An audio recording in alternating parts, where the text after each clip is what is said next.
ಸ್ನೇಹಿತರೆ, ಚರಿತ್ರೆಯ ಮತ್ತೊಂದು ವಿಡಿಯೋಗೆ ನಿಮಗೆಲ್ಲ ಪ್ರೀತಿಯ ಸ್ವಾಗತ. ಆಶೀರ್ವಾದ್ ಆಟ, Sunfeast biscuit, bingo, classmate notebook ಇದೆಲ್ಲ ಬೇರೆ ಬೇರೆ ಕಂಪನಿಯ ಪ್ರಾಡಕ್ಟ್ಗಳು ಅಂತ ನಿಮ್ಗೆ ಅನ್ಸಬಹುದು. ನಿಮ್ಗೆ ಗೊತ್ತಿರಲಿ, ಇದು ಒಂದೇ ಕಂಪನಿಯ ಪ್ರಾಡಕ್ಟ್ಗಳು. ಇವುಗಳು ಐಟಿಸಿ ಅನ್ನುವ ದೊಡ್ಡ ಕಂಪನಿಯ ಪ್ರಾಡಕ್ಟ್ಗಳು. ಈ ಪ್ರಾಡಕ್ಟ್ಗಳನ್ನ ರೆಡಿ ಮಾಡುವ ಐಟಿಸಿಯೇ Gold Flake, India Kings, Navy Cut ಅನ್ನುವ ಸಿಗರೇಟ್ ಗಳನ್ನ ಕೂಡ ಪ್ರೊಡ್ಯೂಸ್ ಮಾಡುತ್ತೆ. ಜಗತ್ತಿನಲ್ಲಿ ಸ್ಮೋಕಿಂಗ್ ಮಾಡಿ ಪ್ರತಿ ವರ್ಷ 8 ಕೋಟಿಗೂ ಹೆಚ್ಚು ಜನ ಬಲಿಯಾಗುತ್ತಾರೆ. ಶಾಕಿಂಗ್ ಸಂಗತಿ ಅಂದ್ರೆ ಇದರಲ್ಲಿ 1 ಕೋಟಿಗೂ ಹೆಚ್ಚು ಜನ ಸ್ಮೋಕಿಂಗ್ ಮಾಡಿ ಅಲ್ಲ, ಕೇವಲ ಸಿಗರೇಟ್ ನ ಹೊಗೆಯಿಂದ ಸಾವನ್ನಪ್ಪುತ್ತಾರೆ. ಎಷ್ಟೇ ಜಾಗೃತಿ ಮೂಡಿಸಿದ್ರೂ ಸಿಗರೇಟ್ ನ ಸೇಲ್ಸ್ ವರ್ಷದಿಂದ ವರ್ಷಕ್ಕೆ ಹೆಚ್ಚಾಗುತ್ತಲೇ ಇರುತ್ತೆ. ನಾವೀಗ ಹೇಳ್ತಾ ಇರುವ ಇದೇ ಐಟಿಸಿ ಸಿಗರೇಟ್ ಮಾರ್ಕೆಟ್ ನಲ್ಲಿ 77% ಹಿಡಿತವನ್ನ ಸಾಧಿಸಿದೆ. ಈ ಐಟಿಸಿ ಸಂಸ್ಥೆ ಸಿಗರೇಟ್ ವಿಚಾರದಲ್ಲಿ ಸ್ಮಾರ್ಟ್ ಮಾರ್ಕೆಟಿಂಗ್ ಮಾಡುತ್ತೆ. ಯಾವುದೇ ಜಾಹೀರಾತು ಇಲ್ಲದೆ ಕೂಡ ತನ್ನ ಸೇಲ್ಸ್ ಅನ್ನ ವರ್ಷದಿಂದ ವರ್ಷಕ್ಕೆ ಹೆಚ್ಚು ಮಾಡುತ್ತಲೇ ಹೋಗುತ್ತೆ. ಅಷ್ಟಕ್ಕೂ ಏನಿದು ಐಟಿಸಿ ಕಂಪನಿಯ ಸ್ಟ್ರಾಟಜಿ, ಅದು ತನ್ನ ಮಾರ್ಕೆಟಿಂಗ್ ಅನ್ನ ಹೇಗೆ ಮಾಡುತ್ತೆ ಎಲ್ಲವನ್ನ ಡೀಟೇಲ್ ಆಗಿ ತೋರಿಸ್ತೀವಿ ನೋಡಿ.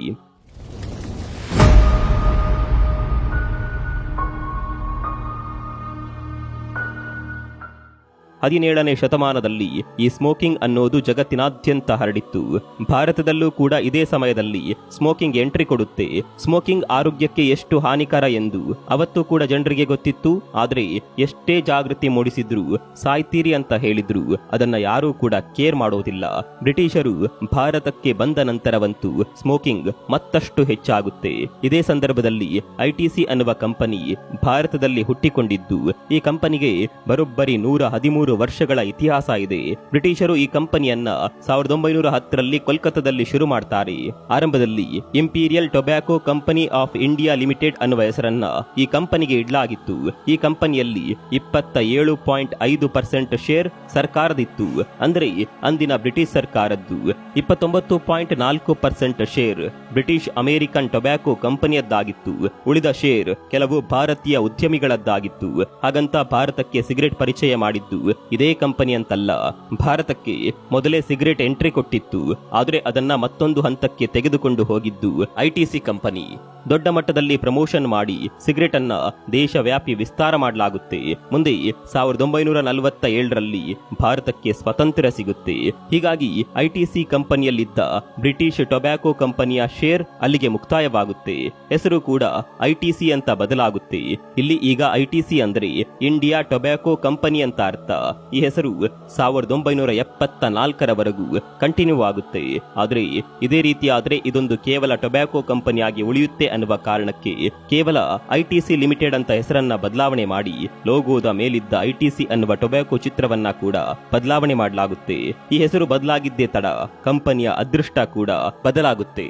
ಮುಂದೆ ಐಟಿಸಿ ಬೇರೆ ಬೇರೆ ಕಂಪನಿಗಳ ಗ್ರೂಪ್ ಆಗಿ ಬದಲಾಗುತ್ತಾ ಹೋಗುತ್ತೆ. Sunfeast, Bingo, Yippee noodles, B Natural, Engage, Savlon, Classmate ಈ ಪ್ರಾಡಕ್ಟ್ ಗಳನ್ನ ನಾವು ದಿನ ಬಳಕೆ ಮಾಡ್ತೇವೆ. ಆದ್ರೆ ಈ ಪ್ರಾಡಕ್ಟ್ ಗಳಿಗೆ ಒಬ್ಬನೇ ಮಾಲೀಕ ಅನ್ನೋದು ತುಂಬಾ ಜನಕ್ಕೆ ಗೊತ್ತಿಲ್ಲ. ಒಂದು ಕಂಪನಿಯನ್ನ ವಿಸ್ತಾರ ಮಾಡಬೇಕು ಅಂದ್ರೆ ಅದಕ್ಕೆ ಅಷ್ಟೇ ಪ್ರಮಾಣದಲ್ಲಿ ಹಣ ಕೂಡ ಬೇಕಾಗುತ್ತೆ. ಈ ಹಣವನ್ನ ಐಟಿಸಿ ಸಿಗರೇಟ್ ಮಾರಿಯೇ ಸಂಪಾದನೆ ಮಾಡುತ್ತೆ. ಇಡೀ ಜಗತ್ತಿನಲ್ಲಿ ಈ ಸಿಗರೇಟ್ ಬಿಸ್ನೆಸ್ ಅನ್ನೋದು ತುಂಬಾನೇ ಪ್ರಾಫಿಟಬಲ್ ಬಿಸ್ನೆಸ್. 2017ರಲ್ಲಿ ಒಂದು ಸಿಗರೇಟ್ ಕಂಪನಿ $55 ಬಿಲಿಯನ್ ಲಾಭ ಮಾಡಿತ್ತು. ಇದು ಕೋಕೋ-ಕೋಲಾ, ಪೆಪ್ಸಿಕೋ, ಸ್ಟಾರ್ ಬಕ್ಸ್ ನಂತಹ ಕಂಪನಿಗಳ ಆದಾಯಕ್ಕಿಂತಲೂ ಹೆಚ್ಚು. ಭಾರತದಲ್ಲಿ ಐಟಿಸಿ ಕಂಪನಿ ಕೂಡ ಇದೇ ರೀತಿ ಸಂಪಾದನೆ ಮಾಡ್ತಾ ಇತ್ತು. ಹೀಗೆ ಸಂಪಾದಿಸಿದ ಹಣದಲ್ಲಿ ಬೇರೆ ಬೇರೆ ಪ್ರಾಡಕ್ಟ್ ಗಳನ್ನ ರೆಡಿ ಮಾಡ್ತಾ ಇತ್ತು. ಹೀಗೆ ಐಟಿಸಿ ತನ್ನ ಸಾಮ್ರಾಜ್ಯವನ್ನ ಮುಂದುವರಿಸಿಕೊಂಡು ಹೋಗುತ್ತೆ. ಆದ್ರೆ 2014ರಲ್ಲಿ ಸರ್ಕಾರ ತೆಗೆದುಕೊಂಡ ಅದೊಂದು ನಿರ್ಧಾರ ಐಟಿಸಿಗೆ ದೊಡ್ಡ ಪ್ರಮಾಣದ ಪೆಟ್ಟು ಕೊಡುತ್ತೆ. ಸರ್ಕಾರ ಒಂದು ಕಟ್ಟುನಿಟ್ಟಿನ ನಿರ್ಧಾರವನ್ನ ತೆಗೆದುಕೊಳ್ಳುತ್ತೆ. ಯಾವುದೇ ಟೊಬ್ಯಾಕೋ ಪ್ರಾಡಕ್ಟ್ ಗಳ ಜಾಹೀರಾತನ್ನ ಇನ್ಮುಂದೆ ಪ್ರಕಟ ಮಾಡಬಾರದು ಅನ್ನುವ ಆದೇಶ ಅದು. ಸರ್ಕಾರ ಇಂಥದ್ದೊಂದು ನಿರ್ಧಾರ ತೆಗೆದುಕೊಳ್ತಾ ಇದ್ದಂತೆ ಸಿಗರೇಟ್ ಕಂಪನಿಗಳಿಗೆ ದೊಡ್ಡ ಹೊಡೆತವೇ ಬೀಳುತ್ತೆ. ಐಟಿಸಿ ಕಂಪನಿಗೆ ದೊಡ್ಡ ಮಟ್ಟಿನ ಲಾಸ್ ಆಗುತ್ತೆ. ಇದರಿಂದ ಹೊರಬರಲು ಐಟಿಸಿ ಅದೊಂದು ಮಾಸ್ಟರ್ ಪ್ಲಾನ್ ಮಾಡುತ್ತೆ. ಒಂದೇ ಸಿಗರೇಟ್ ಬ್ರ್ಯಾಂಡ್ ಆಗಿದ್ದ ಐಟಿಸಿ ಬೇರೆ ಬೇರೆ ಹೆಸರಲ್ಲಿ ತನ್ನ ಪ್ರಾಡಕ್ಟ್ ಅನ್ನ ಲಾಂಚ್ ಮಾಡುತ್ತೆ. ಈ ಬೇರೆ ಬೇರೆ ಹೆಸರಿನ ಸಿಗರೇಟ್ ಗಳಿಗೆ ಬೇರೆ ಬೇರೆ ಬೆಲೆಯನ್ನ ಕೂಡ ನಿಗದಿಪಡಿಸುತ್ತೆ. ಇವತ್ತು ಐಟಿಸಿ ಬಳಿ 14 ಸಿಗರೇಟ್ ಬ್ರ್ಯಾಂಡ್ ಇದೆ. ಆ ಬ್ರ್ಯಾಂಡ್ಗಳು ಯಾವ್ಯಾವುದು ಅನ್ನೋದನ್ನ ನಾವು ಬಿಡಿಸಿ ಹೇಳಬೇಕಾಗಿಲ್ಲ. ಅದು ತುಂಬಾ ಜನಕ್ಕೆ ಗೊತ್ತಿದೆ. ಸರ್ಕಾರ ಜಾಹೀರಾತು ಪ್ರಸಾರ ಮಾಡಬಾರದು ಅಂತ ಏನು ಆದೇಶ ಹೊರಡಿಸಿತ್ತು. ಅಂಗಡಿಗಳಲ್ಲಿ ಸಿಗರೆಟ್ ಕಂಪನಿಯ ಹೆಸರನ್ನ ಡಿಸ್ಪ್ಲೇ ಮಾಡಬಾರದು ಅಂತ ಎಲ್ಲೂ ಕೂಡ ಹೇಳಿರಲಿಲ್ಲ. ಈ ಲೂಪ್ ಹೋಲ್ ಅನ್ನೇ ಐಟಿಸಿ ಸರಿಯಾಗಿ ಉಪಯೋಗ ಮಾಡಿಕೊಳ್ಳುತ್ತೆ. ತನ್ನ ಪ್ರಾಡಕ್ಟ್ ಎಲ್ಲಿ ಹೆಚ್ಚು ಸೇಲ್ ಆಗುತ್ತೆ ಅನ್ನೋದು ಗೊತ್ತಿರುವ ಪ್ಲೇಸ್ ನಲ್ಲಿ ಸಿಗರೆಟ್ ಬ್ಯಾನರ್ ಗಳನ್ನ ಡಿಸ್ಪ್ಲೇ ಮಾಡುತ್ತೆ. ಅದು ಕೂಡ ಅಂಗಡಿಯ ಒಳಗೆ. ಅಷ್ಟೇ ಅಲ್ಲ, ಸಿಗರೆಟ್ ಬಾಕ್ಸ್ ಗಳನ್ನ ಅಂಗಡಿಯ ಮುಂಭಾಗದಲ್ಲಿ ಎಲ್ಲರಿಗೂ ಕಾಣಿಸುವಂತೆ ಇಡುವಂತೆ ಅಂಗಡಿಯವರನ್ನ ಪುಸಲಾಯಿಸುತ್ತೆ. ಇದರಿಂದ ಅಂಗಡಿಯವರಿಗೂ ಲಾಭ, ಸಿಗರೆಟ್ ಕಂಪನಿಗೂ ಲಾಭ. ತುಂಬಾ ಅಂಗಡಿಗಳಲ್ಲಿ ತನ್ನ ಬೋರ್ಡ್ ಅನ್ನ ಹಾಕುತ್ತೆ ಐಟಿಸಿ. ಕೇವಲ ಇದೊಂದು ಸ್ಟ್ರಾಟರ್ಜಿ ಅಲ್ಲ, ಐಟಿಸಿ ಮತ್ತೊಂದು ಸ್ಟ್ರಾಟರ್ಜಿಯನ್ನ ಬಳಕೆ ಮಾಡುತ್ತೆ.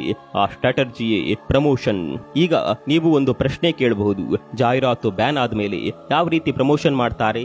ಸ್ನೇಹಿತರೆ, ನಮ್ಮ ಭಾರತದ ಕೆಲವು ನಿಯಮಗಳಿದೆಯಲ್ಲ, ಅದು ಒಂದು ಗೇಟ್ ನಿಂದ ಮತ್ತೊಂದು ಗೇಟ್ಗೆ ಹೋಗಿ ಬಂದಂತೆ ಎಲ್ಲಾದರೂ ಒಂದು ಕಡೆ ಲೂಪ್ ಹೋಲ್ ಇದ್ದೇ ಇರುತ್ತೆ. ಅದನ್ನೇ ಇಲ್ಲಿ ಐಟಿಸಿ ಉಪಯೋಗ ಮಾಡಿಕೊಳ್ಳುತ್ತೆ. ಜಾಹೀರಾತು ಪ್ರಸಾರ ಮಾಡಬಾರದು ಅನ್ನುವ ನಿಯಮವನ್ನೇನು ಮಾಡಿದ್ರು, ಆದರೆ ಸಿನಿಮಾಗಳ ಹೀರೋಗಳ ಕೈಯಲ್ಲಿ ಸಿಗರೇಟ್ ಅನ್ನ ಕೊಟ್ಟು ಸೇದುವಂತೆ ಮಾಡುತ್ತೆ ಐಟಿಸಿ. ಸಿನಿಮಾಗಳಲ್ಲಿ ಹೀರೋಗಳು ಸಿಗರೇಟ್ ಸೇದಿದ್ರೆ ಅದರ ಕ್ರೇಜ್ ಬೇರೇನೆ ಅನ್ನುವ ರೇಂಜ್ಗೆ ಇದು ಬೆಳೆಯುತ್ತೆ. ಹೀರೋಗಳನ್ನ ಅನುಸರಿಸುವವರು ಕೂಡ ಇದನ್ನ ನೋಡಿ ಸಿಗರೇಟ್ ತೆಗೆದುಕೊಳ್ಳೋದಕ್ಕೆ ಮುಂದಾಗುತ್ತಾರೆ. ಸಿಗರೇಟ್ ಸೇದೋದು ಒಂದು ಸ್ಟೈಲ್ ಆಗಿ ಬದಲಾಗಿ ಬಿಡುತ್ತೆ. ಅರೆ, ಸಿನಿಮಾಗಳಲ್ಲಿ ಕೆಲವು ಸೆಕೆಂಡ್ ನ ಸಿಗರೇಟ್ ಸೇದುವ ಸೀನ್ ತೋರಿಸಿದ್ರೆ ಜನ ಅದಕ್ಕೆ ಅಡಿಕ್ಟ್ ಆಗ್ತಾರಾ? ಇದು ಸಾಧ್ಯನಾ ಅಂತ ಕೇಳಿದ್ರೆ ಖಂಡಿತವಾಗಿಯೂ ಸಾಧ್ಯವಿದೆ. ಈ ಬಗ್ಗೆ ತುಂಬಾ ವರದಿಗಳು ಪ್ರಕಟವಾಗಿದೆ. ತುಂಬಾ ಜನ ಸಿನಿಮಾ ಪ್ರೇಮಿಗಳು ಇದರಿಂದ ಅಡಿಕ್ಟ್ ಆಗಿದ್ದಾರೆ. 50% ಮಕ್ಕಳು ಸಿಗರೇಟ್ ಸೇದಲು ಕಲಿಯೋದೇ ಈ ಸಿನಿಮಾಗಳನ್ನ ನೋಡಿ. ಭಾರತ ಸಿನಿಮಾ ಪ್ರೊಡಕ್ಷನ್ ಅಲ್ಲಿ ಜಗತ್ತಿನಲ್ಲೇ ನಂಬರ್ 1. ಪ್ರತಿ ವರ್ಷ ಭಾರತದಲ್ಲಿ 1000ಕ್ಕೂ ಹೆಚ್ಚು ಸಿನಿಮಾಗಳು ನಿರ್ಮಾಣವಾಗುತ್ತವೆ. ದುರಂತ ಅಂದ್ರೆ ಯಾವ ಸಿನಿಮಾದ ಆರಂಭದಲ್ಲಿ ಧೂಮಪಾನ ಆರೋಗ್ಯಕ್ಕೆ ಹಾನಿಕರ ಅಂತ ತೋರಿಸ್ತಾರೋ ಅದೇ ಸಿನಿಮಾದಲ್ಲಿ ಹೀರೋಗಳು ಸಿಗರೆಟ್ ಸೇದುತ್ತಾರೆ. ಇದು ನಮ್ಮ ಹೆಮ್ಮೆಯ ಭಾರತದಲ್ಲಿ ಮಾತ್ರ ಸಾಧ್ಯ. ಇದು ಒಂದು ಜಾಹೀರಾತು ಅನ್ನೋದು ತುಂಬಾ ಜನಕ್ಕೆ ಗೊತ್ತೇ ಆಗೋದಿಲ್ಲ. ಬ್ರ್ಯಾಂಡ್ಗಳು ಸಿನಿಮಾಗಳಲ್ಲಿ ತಮ್ಮ ಬ್ರ್ಯಾಂಡ್ಗಳನ್ನ ತೋರಿಸಲು ತುಂಬಾ ಖರ್ಚು ಮಾಡ್ತಾವೆ. ಐಟಿಸಿ ಇದರಿಂದ ತುಂಬಾನೇ ಲಾಭ ಕೂಡ ಮಾಡುತ್ತೆ. ನೋಡುತ್ತಲೇ ಐಟಿಸಿ ಭಾರತದ ಸಿಗರೆಟ್ ಮಾರ್ಕೆಟ್ ನ ಲೀಡರ್ ಆಗಿ ಬದಲಾಗುತ್ತೆ. ಜನ ಎಲ್ಲಿವರೆಗೆ ಸಿಗರೆಟ್ಗೆ ಅಡಿಕ್ಟ್ ಆಗ್ತಾರೆ ಅಂದ್ರೆ ಸಿಗರೆಟ್ ನ ರೇಟ್ ಎಷ್ಟೇ ಹೆಚ್ಚಾದ್ರೂ ಅದನ್ನ ತೆಗೆದುಕೊಳ್ಳೋದನ್ನ ಬಿಡೋದಿಲ್ಲ. ಸ್ನೇಹಿತರೆ, ನಿಮಗೆ ಗೊತ್ತಿರಲಿ, 2019ರಲ್ಲಿ ಐಟಿಸಿ ಕಂಪನಿ ಬರೋಬ್ಬರಿ 12,800 ಕೋಟಿ ರೂಪಾಯಿ ಸಂಪಾದನೆ ಮಾಡುತ್ತೆ. 2020ರ ಹೊತ್ತಿಗೆ ಇದು 15,000 ಕೋಟಿಗೆ ಹೆಚ್ಚಾಗುತ್ತೆ. ತನ್ನ ಆದಾಯದ 40% ಹಣ ಬರ್ತಾ ಇದ್ದಿದ್ದು ಕೇವಲ ಸಿಗರೆಟ್ ಮಾರಾಟದಿಂದ ಅನ್ನೋದು ಇಲ್ಲಿ ತುಂಬಾನೇ ಇಂಪಾರ್ಟೆಂಟ್. ಇವತ್ತು ಐಟಿಸಿ ಭಾರತದ 9ನೇ ಅತಿ ದೊಡ್ಡ ಕಂಪನಿ ಅನ್ನುವ ಸ್ಥಾನವನ್ನ ಪಡೆದಿದೆ. ಕೇವಲ ನಮ್ಮ ದೇಶದಲ್ಲಿ ಮಾತ್ರವಲ್ಲ, ವಿದೇಶಕ್ಕೆ ಕೂಡ ಐಟಿಸಿಯ ಸಿಗರೆಟ್ ಎಕ್ಸ್ಪೋರ್ಟ್ ಆಗುತ್ತೆ. ಕೇವಲ ಸಿಗರೆಟ್ ಎಕ್ಸ್ಪೋರ್ಟ್ ಮಾಡುವುದು ಮಾತ್ರವಲ್ಲ, ಸಿಗರೆಟ್ಗೆ ಬೇಕಾದ ರಾ ಮೆಟೀರಿಯಲ್ ಅನ್ನ ಕೂಡ ಐಟಿಸಿ ಸಪ್ಲೈ ಮಾಡುತ್ತೆ. ಇಷ್ಟೆಲ್ಲ ಆಗುವಾಗ ನಿಮ್ಮ ಮನಸ್ಸಿನಲ್ಲಿ ಒಂದು ಪ್ರಶ್ನೆ ಮೂಡಿರಬಹುದು, ಸರ್ಕಾರಗಳು ಸಿಗರೆಟ್ ನ ಜಾಹೀರಾತು ಪ್ರಕಟ ಮಾಡಬಾರದು ಅಂತ ಆದೇಶ ಏನು ಹೊರಡಿಸಿವೆ? ಇದಕ್ಕಿಂತ ಸಿಗರೆಟ್ ಅನ್ನೇ ಬ್ಯಾನ್ ಮಾಡಿ ಬಿಡಬಹುದಲ್ವಾ? ಇದರಿಂದ ದೇಶದ ಜನರ ಆರೋಗ್ಯ ಕೂಡ ಸರಿ ಇರುತ್ತೆ, ಎಲ್ಲವೂ ಸರಿಯಾಗುತ್ತೆ. ಯಾಕೆ ಸರ್ಕಾರ ಇದನ್ನ ಮಾಡೋದಿಲ್ಲ ಅಂತ ಕೇಳಿದ್ರೆ ಅದಕ್ಕೆ ಉತ್ತರ, ಸಿಗರೆಟ್ ನಿಂದ ಸರ್ಕಾರಕ್ಕೆ ಕೂಡ ದೊಡ್ಡ ಪ್ರಮಾಣದ ಆದಾಯ ಹರಿದು ಬರುತ್ತೆ. 2020ರ ಸಾಲಿನಲ್ಲಿ ಕೇವಲ ಸಿಗರೆಟ್ ಕಂಪನಿಗಳಿಂದಲೇ ಸರ್ಕಾರ ಬರೋಬ್ಬರಿ $356 ಬಿಲಿಯನ್ ಮೌಲ್ಯದ ತೆರಿಗೆ ಹಣವನ್ನ ಸಂಪಾದಿಸಿತ್ತು. ಕಂಪನಿಗಳ ಜೊತೆಗೆ ಸರ್ಕಾರಕ್ಕೂ ಕೂಡ ಇದರಿಂದ ಆದಾಯ ಇದೆ. ಹೀಗಾಗಿ ಸರ್ಕಾರಗಳು ಸಿಗರೆಟ್ ಬ್ಯಾನ್ ಮಾಡೋದಕ್ಕೆ ಹೋಗೋದಿಲ್ಲ. ನಮ್ಮ ಜನಕ್ಕಂತೂ ಬುದ್ಧಿ ಇಲ್ಲ. ಕ್ಯಾನ್ಸರ್ ಬರುತ್ತೆ ಅಂದ್ರೂ ಸೇದೋದನ್ನ ಬಿಡೋದಿಲ್ಲ. ಈ ವಿಚಾರದ ಬಗ್ಗೆ ನಿಮ್ಗೇನನ್ಸುತ್ತೆ? ಕಾಮೆಂಟ್ ಮಾಡಿ.